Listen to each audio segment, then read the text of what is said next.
Hi everyone और सभी को नमस्कार। मेरे channel easy learning learn and grow में आपका बहुत बहुत स्वागत है। मैं ऋचा गिरी। आज हम ईवीएस क्लास 5 चैप्टर 10 देखेंगे, वॉल्स टेल स्टोरीज।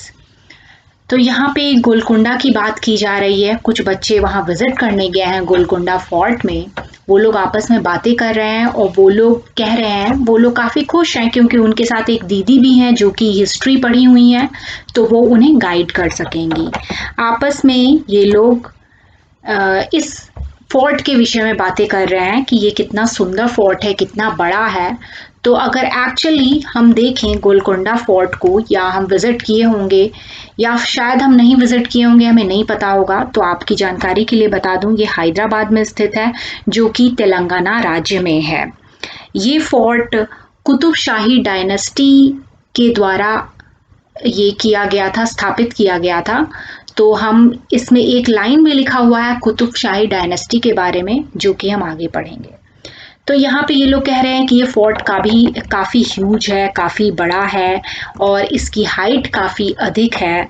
तो ये लोग अमेज्ड हैं, काफ़ी खुश हैं और आश्चर्य भरी निगाहों से इस फोर्ट को देख रहे हैं। आपस में बातें चल रही हैं कि यहाँ पे ये गेट जो है कितना बड़ा है, या शार्प आयरन स्पोक्स की बातें की जा रही हैं कि वो कितना बड़ा है, वो कैसे बना होगा। यहाँ जो थिक वॉल्स हैं वो कितने सुंदर हैं, या फिर थिक वॉल्स ऐसा उन्होंने कभी पहले नहीं देखा, तो उसकी जिक्र कर रहे हैं। यहाँ एक पार्ट है प्लेस का जो कि राउंड शेप का निकला हुआ है। तो वो लोग पूछ रहे हैं दीदी से कि ये क्यों ऐसा निकला हुआ है। तो जो दीदी हिस्ट्री पढ़ी हुई हैं वो बताती हैं कि इसे हम बैस्टियंस कहते हैं, जिसे बुर्ज भी कहा जाता है, और ये वॉल से भी कभी कभी ज़्यादा ऊंचे होते हैं। तो यहाँ पे इस फोर्ट में, गोलकोंडा फोर्ट में 87 बैस्टियंस हैं और थिक वॉल्स हैं, ह्यूज गेट हैं और बहुत सारे बैस्टियंस हैं। तो यहाँ पे ये बैस्टियंस किस लिए होता है, ताकि सिक्योरिटी को इंश्योर करने के लिए। तो यहाँ छोटी सी पिक्चर दी हुई है, ये आप देखेंगे। इसमें ये जो है ऊंची सी वॉल राउंड शेप की, ये बैस्टियन है। तो ये आप देखेंगे जैसे वॉल में केवल एक साइड से देखा जा सकता है, बट ये बैस्टियन है, ये चारों साइड से देखा जा सकता है। तो सिक्योरिटी पर्पज से वहाँ पे जो सिपाही होते थे या जो भी गार्ड होते थे, वो लोग छुप के देखा करते थे कि दूर से कोई दुश्मन तो नहीं आ रहा है। तो ये सिक्योरिटी के लिए, उनकी सिक्योरिटी के लिए था। या फिर ये यहाँ पे वो छुप भी सकते थे और बहुत दूर का नज़ारा भी देख सकते थे। जैसे उन दिनों क्या होता था, लोग अटैक करने आते थे, दूसरी डायनेस्टी के लोग अटैक करने आते थे, तो ये लोग सिक्योरिटी पर्पज से छुप के दूर की विजिबिलिटी ले सकते थे, जो कि एक नॉर्मल वॉल में पॉसिबल नहीं होता है। तो यहाँ क्वेश्चन दिया गया है, ये भी है यहाँ पे, ये दिखा रहा है कि ये होल है, बैस्टियन है। तो होल यहाँ छुप के देखने के लिए, बैस्टियन चारों दिशाओं के थ्रू विजिबिलिटी लेने के लिए, छुपकर सिक्योरिटी पर्पस के लिए मेनली होता है। तो यहाँ क्वेश्चन भी है, why were Bastian made in the fort wall. तो बैस्टियन इसलिए बनाया गया था क्योंकि उस समय ऐसा होता था, सिक्योरिटी की सबसे हाई डिमांड होती थी। वैसे अभी भी होती है, लेकिन उन दिनों लोग अटैक करते थे एक दूसरे पर और राज्य स्थापित करते थे। तो इस तरीके से इस फोर्ट को बचाने के लिए, फोर्ट के अंदर के लोगों को बचाने के लिए, सिक्योरिटी पर्पस हाई करने के लिए ऐसा बैस्टियन बनाया गया था। Why were big holes made in them, जैसा कि हमने अभी अभी डिस्कस किया कि होल्स उनकी विजिबिलिटी को बढ़ाने के लिए, छुप कर वो दूर दूर की चीज़ों को देख सकें, इसलिए होता था। यहाँ पे बोला गया है कि अगर हम क्या डिफरेंस है स्ट्रेट वॉल में देखेंगे और बैस्टियन को देखेंगे हाइट से, तो ये भी हम डिस्कस कर चुके हैं। स्ट्रेट वॉल में केवल एक डायरेक्शन में हम देख सकते हैं, बट बैस्टियन में डिफरेंट डायरेक्शन में देख सकते हैं और विजिबिलिटी अच्छी बनती है। स्ट्रेट वॉल में हम बहुत दूर की चीज़ें क्लियर नहीं देख सकते हैं। तो ये इसका आंसर होगा। अब आगे देखते हैं फोर्ट के अंदर। तो आपस में बातें चल रही हैं कि फोर्ट कितना पुराना था, या जो राजा रहता था अपने रहने के लिए बनाया था या किसी और पर्पस के लिए बनाया था। तो यहाँ पे एक बंदी है जो बोलती है कि यहाँ जो बोर्ड है वहाँ पे लिखा हुआ है, और जैसा कि हमने डिस्कस भी किया है कि ये कुतुब शाही डायनेस्टी द्वारा स्थापित किया गया था, जो कि उन्होंने रूल किया एक के बाद एक 1518 सदी से 1687 सदी तक।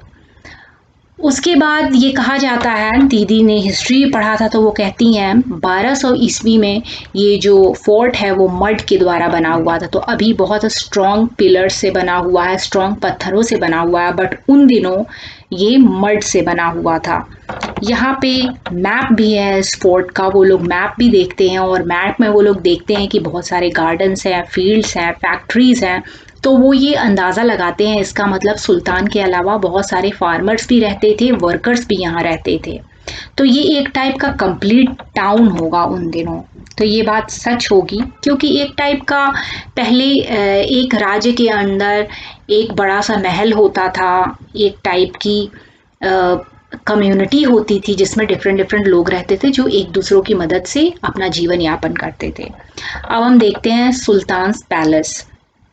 तो वो लोग अंदर जाते हैं और यहाँ फिर से आपस में वो लोग बात करने लगते हैं और ये 2 स्टोरीड बिल्डिंग थी, 2 फ्लोर्स थे। तो वो लोग ये वंडर उन्हें लगता है कि उन दिनों भी 2 स्टोरीड बिल्डिंग बनती थी, 2 फ्लोर्स हुआ करते थे। और कुछ बिल्डिंग्स तो र्यून हो गई हैं, बट उन दिनों बड़े बड़े हॉल्स थे, रूम्स थे वहाँ पे। उन्होंने वॉल्स पे क्रेविंग भी देखा जो उन्हें बहुत ही मनमोहक लगा, बहुत अच्छा लगा। और उन्होंने फाउंटेन भी देखा, रूफ के ऊपर वो भी था, इस टाइप का फाउंटेन जिसमें से पानी निकलता है। तो एक टाइप का आर्टिफिशियल झरना। और वो इस चीज़ के लिए भी उन्हें आश्चर्य लगा कि उन दिनों छत के ऊपर झरना कैसे हुआ। तो इस झरने से पानी निकालने के लिए बिग टैंक्स की ज़रूरत पड़ती होगी, और कितना अच्छा उस टाइम का इंजीनियरिंग सिस्टम होगा कि वो पानी को ऊपर चढ़ाना और फिर झरने से निकालना, ये एक कलाकारी से कम नहीं थी उन दिनों। तो अब यहाँ देखते हैं, वाओ व्हाट इंजीनियरिंग। तो यहाँ पे अभी जो हाउसेस बने होते हैं उनमें डैम्पनेस आ जाता है वॉल में। तो डैम्पनेस का मतलब है सीलन पड़ जाती है। और उन दिनों ऐसा माहौल था, या ये लोग आश्चर्य कर रहे थे कि ये टेरेस पे फाउंटेन है और तो भी किसी टाइप का कोई सीलन नहीं है इतने दिनों के बाद। तो कितनी अच्छी अंडरस्टैंडिंग रही होगी इंजीनियर्स की या आर्किटेक्चर्स की जो उस टाइम इस टाइप का फोर्ट बनाए थे। तो ये काफ़ी अद्भुत बात थी उन दिनों। और वो लोग ये भी वंडर किए कि कैसे वाटर लिफ्ट किया जाता था इतनी हाइट पे फाउंटेन से निकालने के लिए। क्वेश्चंस देख लेते हैं कि फाउंटेन कैसे वर्क करता है। तो फाउंटेन कैसे वर्क करेगा, उसके लिए लार्ज वाटर सप्लाई की ज़रूरत पड़ेगी, जो कि लार्ज रिजर्वर से होगा या टैंक से होगा। तो fountain would have got water supply from a large reservoir और अ टैंक। यहाँ पे पूछा गया है कि वहाँ बिल्डिंग में एयर और लाइट के लिए क्या अरेंजमेंट्स होंगे। तो बिल्डिंग में एयर और लाइट्स के लिए लार्ज विंडोज होंगे, डोर्स होंगे और वेंटिलेटर्स होगा, जिससे सनलाइट आएगी और एयर आएगा। यहाँ पे ये क्वेश्चन पूछा गया है, जो ये क्रेविंग की गई है, तो ये कौन से इक्विपमेंट से या कौन से इंस्ट्रूमेंट से की गई है, किस टूल से। तो हम कह सकते हैं इसके लिए चीज़ल की ज़रूरत पड़ी होगी या हैमर की ज़रूरत पड़ी होगी, जिससे कुरेद कुरेद के कार्विंग की जाती होगी, जो कि आयरन का बना होगा। यहाँ नेक्स्ट क्वेश्चन है कि जब हमारे पास इलेक्ट्रिसिटी नहीं रहता है, हमारे पास इलेक्ट्रिसिटी नहीं रहता है किसी किसी प्लेसेस में, तो बिना इलेक्ट्रिसिटी के हम कैसे रहेंगे, मतलब कौन कौन सी सुविधाएं हमें नहीं मिल पाएंगी। तो जैसे कि हम इंटरनेट से आजकल पढ़ने लगे हैं, इंटरनेट की सुविधाएं बिना इलेक्ट्रिसिटी के नहीं रहेगी। इसके अलावा जो हम डेली घर में कुछ भी काम करते हैं उसके लिए हमें लाइट की ज़रूरत पड़ती है, आर्टिफिशियल लाइट की ज़रूरत पड़ती है। गर्मियों में फ़ैन, एसी, कूलर एट्सेट्रा की ज़रूरत पड़ती है। खाना बनाने के लिए ओवन, हीटर, इनकी भी ज़रूरत पड़ती है। इसके अलावा कपड़े धोने के लिए भी इलेक्ट्रिसिटी की ज़रूरत पड़ती है। तो घर के मोस्टली काम करने के लिए हमें इलेक्ट्रिसिटी की ज़रूरत पड़ती है। आगे देखते हैं, यहाँ पे डायरेक्शन की बात की जा रही है, वेयर इज़ ईस्ट वेस्ट। तो यदि हम लेफ्ट ऐसे खड़े हो जाएं कि सनराइज लेफ्ट साइड से हो तो जो हमारा राइट हैंड वाला साइड होगा वो वेस्ट होगा, और जो लेफ्ट हैंड वाला साइड होगा जिधर पे सनराइज हो रहा है वो ईस्ट होगा, और हमारे फ्रंट में साउथ डायरेक्शन होगा और बैक में नॉर्थ डायरेक्शन होगा। तो इस तरीके से इजीली हम पता लगा सकते हैं कौन सा east, west, north and south है। तो सनराइज जिस साइड हो रहा है उस साइड हम अगर लेफ्ट हैंड रखते हैं, उस टाइप से खड़े होते हैं, जिस साइड लेफ्ट हैंड हो तो वो ईस्ट होगा, राइट हैंड वेस्ट होगा, और फ्रंट साउथ होगा, और पीठ के साइड नॉर्थ होगा। आगे कुछ क्वेश्चंस हम देखते हैं। ये सारे क्वेश्चंस दिए गए हैं, मैप से रिलेटेड क्वेश्चंस हैं। गोलकोंडा मैप दिया हुआ है, उस पे क्वेश्चन बेस्ड है। तो हम मैप की ओर पहले जाते हैं, उसके बाद हम क्वेश्चन देखेंगे। तो ये है मैप, यहाँ पे ये पूरा गोलकोंडा फोर्ट है, ये ईस्ट है, ये वेस्ट है, ये नॉर्थ है, ये साउथ है। तो जैसा कि मैंने बताया था, अगर ईस्ट लेफ्ट साइड आता है तो जो ऊपर वाला है वो साउथ आएगा। तो यहाँ पे ईस्ट राइट साइड है हमारे हैंड के, तो जो लेफ्ट है वो वेस्ट है, और ऊपर वाला नॉर्थ है, और नीचे वाला साउथ है। तो पहला क्वेश्चन है, क्वेश्चन मैं ऐसे बोल दे रही हूँ, हम मैप पे ही रहते हैं ताकि हम जल्दी से इसे सॉल्व कर सके। तो जब हम बोदली दरवाज़ा से इंटर होते हैं तो कटोरा हाउस किस साइड है? तो ये बोदली दरवाज़ा है और कटोरा हाउस इस साइड है। तो जो कटोरा हाउस है वो नॉर्थ डायरेक्शन में है, ये नॉर्थ डायरेक्शन हो गया, ये बोदली दरवाज़ा हो गया। अब बंजारा दरवाज़ा से कोई इंटर होता है, ये बंजारा दरवाज़ा है, तो कटोरा हाउस किस साइड है? तो कटोरा हाउस साउथ डायरेक्शन में है। अब है बालाहिसार से मोती महल जाना है, तो बालाहिसार से मोती महल किस साइड है? ईस्ट डायरेक्शन में है। अब नेक्स्ट क्वेश्चन है कि how many gates can you see on the outer wall of the fort? तो outer wall of the fort में हम कितने गेट्स देख रहे हैं? तो ये सारे गेट्स हैं जो, तो ये हम 9 देखेंगे। यहाँ से स्टार्ट करते हैं, 1 2 3 4 5, ये है 6, ये है 6 7 8 और ये 9। तो ये 9 है। अब बोला गया है कितने पैलेसेस हैं फोर्ट में, तो पैलेसेस कौन सा है, यहाँ पे छोटा सा डिस्क्रिप्शन दिया हुआ है। इस टाइप की चीज़ को हम पैलेस कहते हैं। तो कितने पैलेसेस हैं? 1 है, 2 है, 3 4, यहाँ 5 है, तो टोटल 5 पैलेसेस हैं। अब बोला गया है कि वाटर के लिए कौन सा अरेंजमेंट है फोर्ट के अंदर, जैसे well, tank, step well type. तो वाटर के लिए हम देखेंगे बाउली है, तो 5 बाउलीज हैं और 3 हॉस फॉर वाटर है। तो इस टाइप के गोल गोल जो वाटर अरेंजमेंट की चीज़ है उसको बाउली कहते हैं, और ऐसे हॉस है। तो एक है, 2 है हॉस, और ये 3 है, 3 हॉस और 5 बाउलीज है, 1 2 3 4, और ये है 5। अब नेक्स्ट हम क्वेश्चन देखेंगे। यहाँ पे बोला गया है जो मैप पे 1 सेंटीमीटर का डिस्टेंस है वो 110 मीटर के बराबर है ग्राउंड में, रियल में। मतलब मैप पे अगर 1 सेंटीमीटर है तो अगर वो रियल में 110 मीटर का डिस्टेंस होगा। तो पूछा गया है बालाहिसार और फतेह दरवाज़ा कितने सेंटीमीटर पे है और ग्राउंड में कितना होगा? तो बालाहिसार कहाँ है और फतेह दरवाज़ा, यहाँ फतेह दरवाज़ा है और ये बालाहिसार है। तो ये सेंटीमीटर है लगभग 8 सेंटीमीटर के करीब, तो इसको मीटर में हम चेंज करेंगे। एक्चुअल जो डिस्टेंस होगा वो 880 मीटर्स के करीब होगा। अब बोला गया है मकई दरवाज़ा फतेह दरवाज़ा से कितनी दूरी पे है? तो मकई दरवाज़ा ये दिख रहा है और फतेह दरवाज़ा ये है, तो ये इसका डिस्टेंस अबाउट 100 मीटर्स के करीब है ग्राउंड पे। अब अटैक्स के बारे में बातें की जा रही हैं, वो लोग आपस में काफ़ी एक्साइटेड हैं। वो लोग बिग गन देखते हैं जिसे हम कैनन कहते हैं, इस टाइप का एक तोप। तो ये लोग आपस में बात करते हैं कि सुल्तान ने बिग गन रखा था, बट जो दीदी होती हैं वो उन्हें हिस्ट्री का नॉलेज होता है, वो कहते हैं कि नहीं, ये औरंगजेब लाया था इन लोगों पे अटैक करने के लिए। तो औरंगजेब जो था वो दिल्ली का रहने वाला था। कुछ लोग ये पॉइंट रेस करते हैं, बट वो तो दिल्ली का रहने वाला था। तो दीदी जो थी वो बताती हैं कि उन दिनों क्या होता था, अपनी सल्तनत को बढ़ाने के लिए, अपने एरिया को बढ़ाने के लिए वो लोग दूसरे एरिया पे, दूसरे के ऑक्यूपाइड एरिया पे अटैक करते थे, और जो जीतता था वो उनका हो जाता था।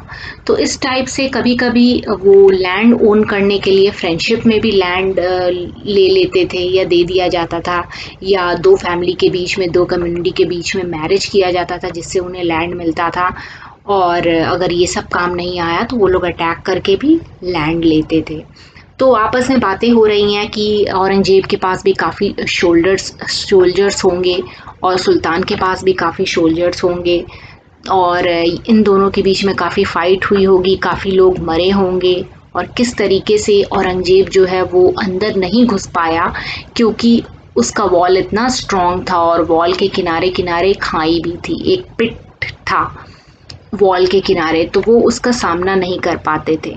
और दूसरा, बेस्टियंस भी थे, तो बेस्टियंस में जो गार्ड्स थे, जो सिपाही सैनिक थे, वो लोग दूर से ही देख लेते थे कि कोई सेना आ रही है, तो वो लोग सतर्क हो जाते थे।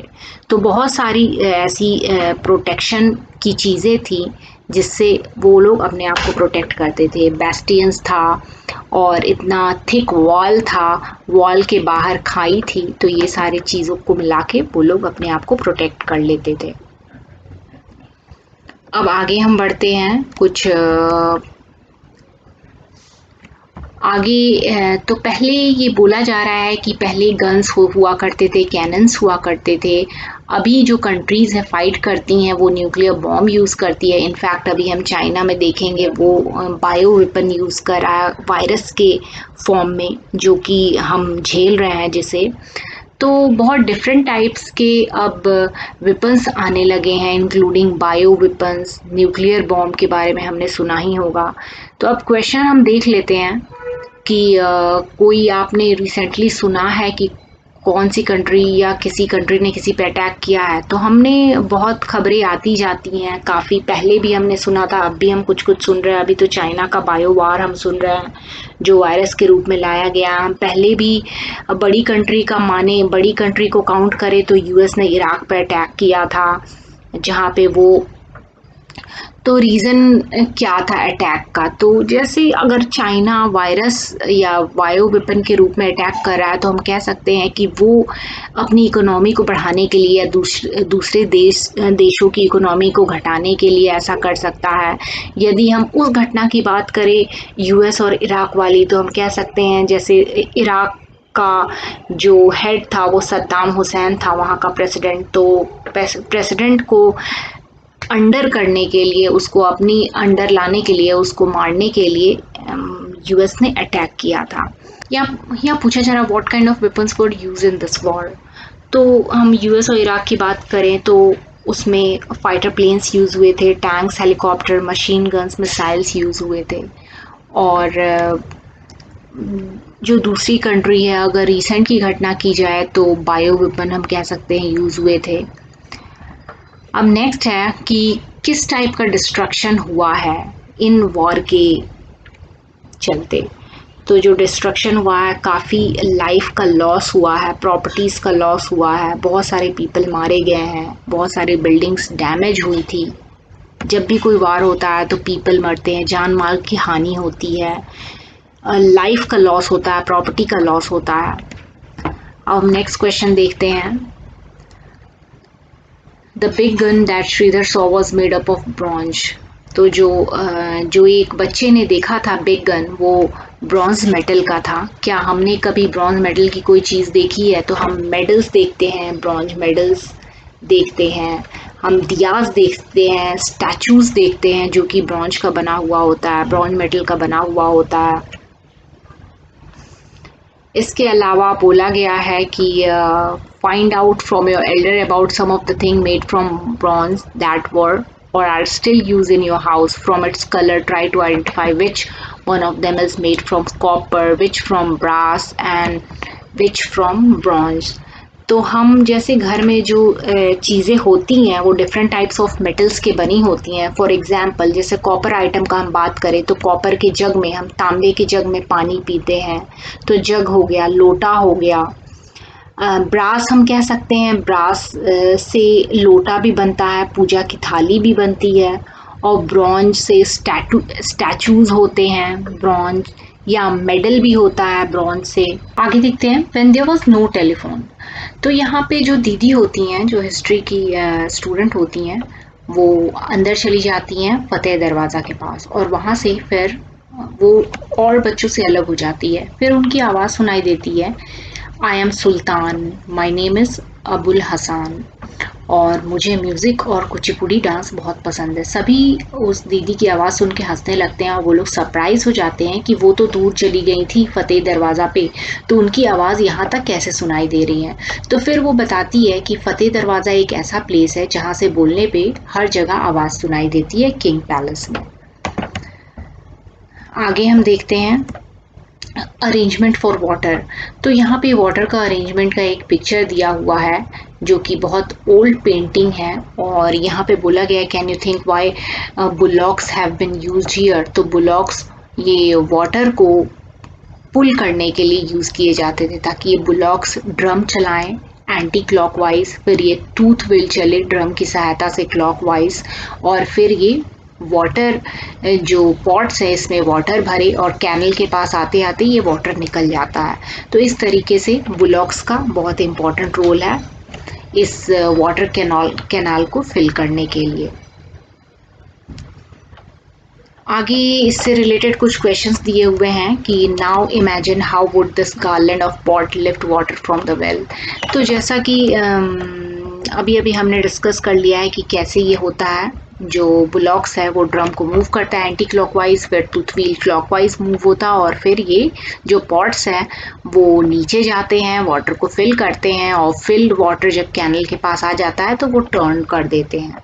तो इस तरीके से ये काम करता है। कुछ क्वेश्चन के फॉर्म में देख लेते हैं। Now imagine how would this garland of pot lift water from the well. तो ये हमें पता है, जैसा कि हमने डिस्कस किया है कि जो बुलॉक्स हैं वो इस ड्रम को एंटी क्लॉकवाइज घुमाती है, टूथ व्हील को क्लॉकवाइज, और फिर इसके थ्रू ये जो पॉट्स हैं ये नीचे जाते हैं, वाटर फिल अप करते हैं, और फिर कैनल के साइड आ जाते हैं, कैनल के लेवल पे आ जाते हैं, तो यहाँ पे वाटर कलेक्ट हो जाता है। अब ये आइडिया भी, do you now get some idea about how the tank could have been filled by lifting water from the well? तो जी हाँ, हमें ये आइडिया लग गया है with the help of bullocks। अब आगे देखते हैं, where else have you seen such wheels attached to each other, for example in the gear of cycle or somewhere else? तो हमने ऐसा अटैचमेंट देखा है, जैसे हमने मैकेनिकल वॉचेस में देखा है, सिलाई वाली मशीन्स में देखा है, हैवी मशीन्स में देखा है, इवन टॉयज़ में देखा है, जैसे टॉय कार एट्सेट्रा। अब आगे है, look around and find out how water is pumped up from the ground to the higher places. तो वो हम आसपास देख सकते हैं। तो आजकल क्या होता है कि इलेक्ट्रिक वाटर पंप का यूज़ किया जाता है। जैसे विलेजेस में अभी भी ब्लॉक्स को यूज़ किया जाता है इस पर्पस पे। इनफैक्ट इलेक्ट्रिक वाटर पंप्स वहाँ भी यूज़ हो रहे हैं, but in case of electricity scarcity, electricity जब नहीं होती है तो ब्लॉक्स यूज़ होते हैं। How is water pumped up using electricity, how is water lifted without electricity. तो वाटर कैसे पंप होता है, तो इलेक्ट्रिक मोटर से पंप होता है, और इलेक्ट्रिक जब वहाँ जहाँ इलेक्ट्रिसिटी नहीं है वहाँ पे हम देखेंगे हैंड पंप से होगा या पुलिस से होगा। तो हैंड पंप जो कि गांव में यूज़ होते हैं या छोटे छोटे शहरों में भी यूज़ होते हैं, जो पुलिस है जिसके हेल्प से वेल से पानी निकाला जाता है, कुएं से पानी निकाला जाता है इलेक्ट्रिसिटी के एब्सेंस में। आगे देखते हैं, व्हाट अ सैड साइड। तो देखेंगे इसे सैड क्यों कहा गया है। यहाँ पे आगे इस टाइप के मेहराब में ये लोग घुसे और इन्होंने बहुत सारी चीज़ें देखी। यहाँ पे दीवार पे लिखा था, यहाँ पे एक बोर्ड पे लिखा था, दीवार पर लिखना मना है, और इसके बावजूद कुछ चीज़ें लिखी गई हैं।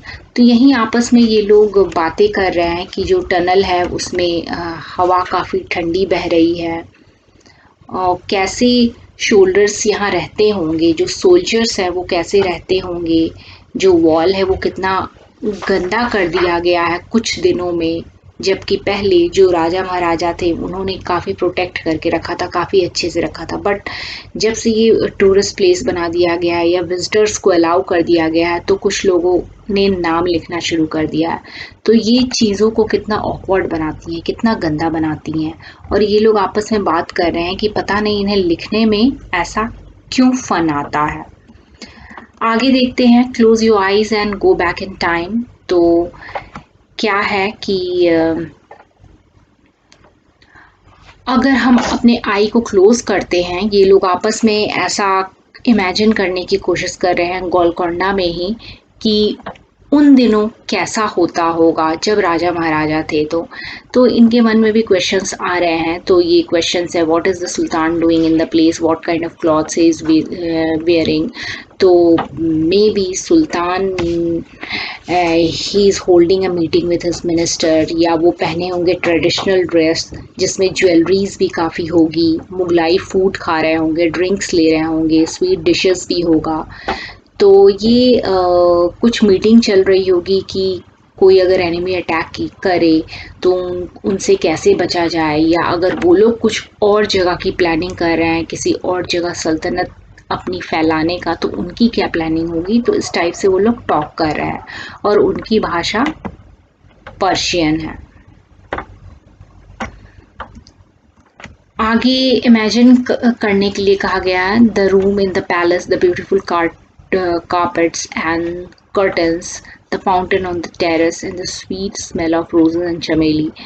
तो where is this coming from. तो डेफिनेटली उनका गार्डन होगा जिसमें चमेली और रोजेस लगे होंगे, वहां से ये स्मेल आते होंगे। नेक्स्ट क्वेश्चन है, what are different kind of factories you can see, how many people are working there, what are they doing, what are they wearing, how long do you think they work। तो ये सारा imagination पे based है। आपको कितना आपने ये गोलकोंडा जो फोर्ट है उसको देख के, उनके वॉल्स को देख के, या उनमें जो भी चीज़ें हैं, जो भी पुरानी चीज़ें रखी हुई हैं, उनको देख के हम इमेजिन कर सकते हैं कि उनका क्या लिविंग स्टैंडर्ड होगा, क्या कल्चर होगा, कैसे वो रहते होंगे। तो इस सही पे बेसिस पे हम कह सकते हैं। तो जो फैक्ट्रीज होंगी वो क्लॉथ्स की होंगी, यूटेंसिल्स की होंगी, आइडल्स बनाने की होंगी, आर्टिफैक्ट्स की होंगी, या बहुत सारे आर्म्स और वेपन्स बनाने की फैक्ट्रीज होंगी। उन दिनों तो पॉपुलेशन भी काफ़ी कम हुआ करता था, तो लगभग 20 के करीब पीपल फैक्ट्री में वर्क कर सकते हैं, या उससे कम या ज़्यादा, एक आध ज़्यादा भी कर सकते हैं। वो लोग धोती पहने हुए हैं या धोती कुर्ता पहने हुए हैं। वो लोग मॉर्निंग से काम करना स्टार्ट करते हैं टिल लेट इवनिंग तक करते हैं, क्योंकि उन दिनों उनका जिस काम में वो लगते थे वो ड्यू डिलिजेंटली वो काम को करते थे और आउटपुट पूरी तरह निकालते थे, क्योंकि उन दोनों बहुत इलेक्ट्रॉनिक्स की मशीनें नहीं थी जिससे काम जल्दी हो पाए। तो वो लोग ज़्यादा आवर्स देते थे काम को करने के लिए। आगे देखते हैं, look there, see how finely those craftsmen are carving the stones using a chisel and hammer। तो क्वेश्चन ऊपर पूछा गया था कि कार्विंग के लिए कौन से इंस्ट्रूमेंट लगेंगे, तो ये चिजल एंड हैमर हमने डिस्कस भी किया था। और आगे है, can you see the stone dust in the air. तो आप क्या स्टोन डस्ट देख सकते हो। तो ये सारी इमेजिनेशन है। डेफिनेटली अगर कार्विंग कोई करेगा तो स्टोन डस्ट आएगा, तो इससे बचने के लिए वो लोग कुछ ना कुछ तो करते होंगे। जैसे अभी हम वायरस से बचने के लिए मास्क लेते हैं, या पीपीएम जो डस्ट पार्टिकल्स है उनसे बचने के लिए भी हम मास्क लेते हैं, तो उन दिनों भी कुछ कपड़ों का यूज़ किया जाता होगा। वो लोग अपने नोज को प्रोटेक्ट करते होंगे जिससे वो लोग हार्मफुल मटेरियल इनहेल ना कर सकें।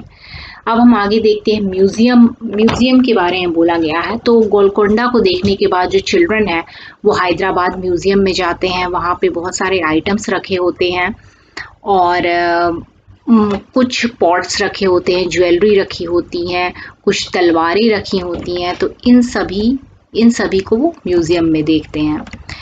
तो किसी का क्वेश्चन होता है कि लोग टूटे हुए पॉट्स को क्यों रखे हैं अलमीरा में, या ये जो स्मॉल प्लेट है ब्रॉन्ज का बना हुआ है ये क्यों रखे हुए हैं, सिरेमिक या क्ले का बना हुआ क्यों रखे हुए हैं। तो जो दीदी है वो हिस्ट्री पढ़ी होती है, वो कहती हैं कि ये जो चीज़ें हैं ये बहुत सारी चीज़ों की जानकारी हमें देता है। अगर हम ये सारी चीज़ों को नहीं देखेंगे तो हमें कैसे पता चलेगा कि उन दिनों लोग कैसे रहते थे, उनका कल्चर क्या था, किस टाइप से पहनते थे।